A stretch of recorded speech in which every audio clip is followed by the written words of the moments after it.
I have a Seat Leon here. It's a 2006.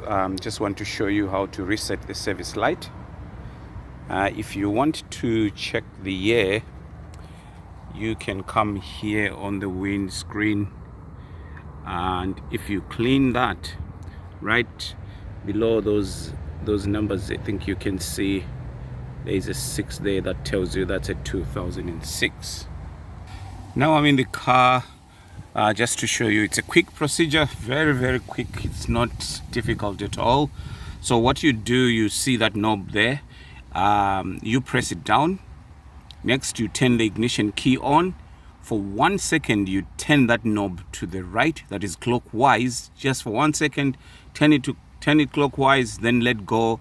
Ignition key off, and this service light here, I'll have to turn the ignition key on so that you can see. You see that spanner there?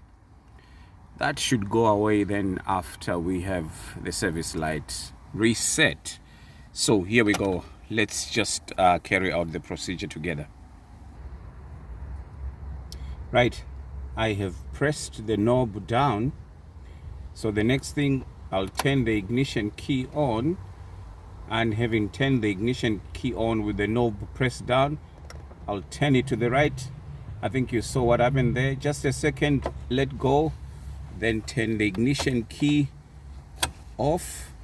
I've pulled the ignition from the barrel, so I'll try again here and turn the ignition key on just to see if our service light has been reset. Go, ignition key on, no more spanner. Job well done. Remember to subscribe, click that notification bell. I'll be sending more of these. Thank you.